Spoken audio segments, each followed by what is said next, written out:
The devil is always in the details, and it appears right now he's joining the MCU. In the latest episode of Agatha All Along, there is a massive tease that might just point to the long-awaited arrival of Mephisto. From hidden symbols of dark magic, there are clues everywhere, and it's time to dive into what this could mean for the future of the Marvel Universe. Is the master of manipulation ready to pull the strings from behind the scenes? Let's break it down. Well, we got the third episode of Agatha All Along, and I have to say this week's episode did not disappoint. Now, not only was this a great adventure on the Witch's Road, well, except that part with Mrs. Hard, one of the biggest reveals of this week's episode is that we finally got confirmation of Mephisto existing in the MCU. Now, if you're a fan of Marvel Comics, you already know that Mephisto is one of Marvel's most infamous villains and made his first appearance way back in 1968 in Silver Surfer #3 and was created by the legendary Stan Lee and John Buscema. Now, throughout his long history in the MCU, he has been a massive part of several storylines. He played a big part in the comic book version of Infinity Gauntlet, there is the infamous Spider-Man storyline One More Day, and of course, his more modern influences tying him to characters like the Scarlet Witch and Ghost Rider.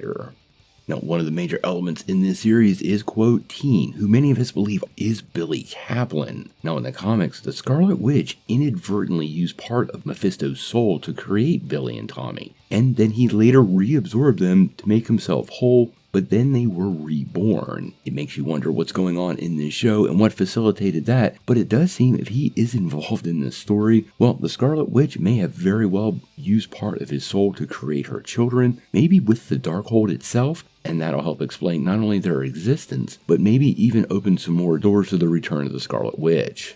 Now we're going to talk some spoilers from this week's episode of Agatha. So if you haven't watched it yet, I'm going to encourage you to click away and check out the episode because I do not want to ruin it. Now, we found out via Jennifer Kale in this week's episode that Mephisto does indeed exist within the Marvel Universe and that Agatha Harkness seemingly made a deal with Mephisto and traded her son for the Darkhold. Now, this begs a lot of questions of what went on leading in to WandaVision and with Agatha's past, and even kind of teased some interactions with Joe Locke's character and the potential that he could be Agatha's son, although some recent leaks seem to defy that. Now, obviously, throughout the rest of the adventure on the Witch's Road, I think we're going to get more and more details about Mephisto and his interactions with the MCU. But the big question here really is where Mephisto could show up next and what he's going to be a part of. Now, we've heard for a long time that Sacha Baron Cohen had been cast as the character, and although I suppose he could make an appearance in Agatha,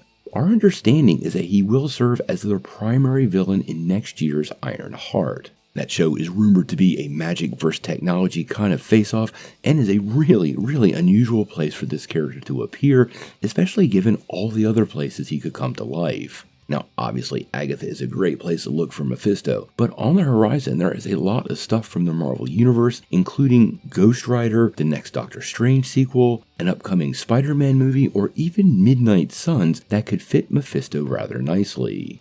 Now, tying Mephisto directly to the Darkhold and the history the Darkhold has already had within the Marvel Cinematic Universe, well, believe it or not, his influence is already there and we've already seen it. We've just failed to actually see the villain.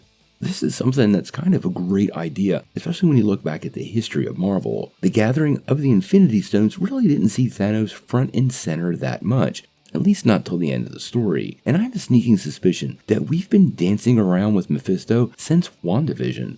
And the character is going to have a significant impact in the future of the MCU, and if I'm betting when he's going to appear, he will be the main big baddie post-Secret Wars. I think Marvel has kind of learned from their mistakes, and even though we were originally supposed to be facing off with Kang for Secret Wars, and now it's Doctor Doom, well, at least in the case of Kang, we really didn't have build-up, and almost an increasing tension or fear of the villain. Now, with Doctor Doom coming in, Marvel's going to have to really do a lot of work to make us fear the character and worry for the future of the universe. But it seems like in the case of Mephisto, they are going to take their time, seed the character for quite a long time, and if he's really been with us since WandaVision, well, this would mean throughout phases 4, 5, and 6, Mephisto simply sat back, watched what was going on, and was waiting to play his cards once the heroes were at a particular point.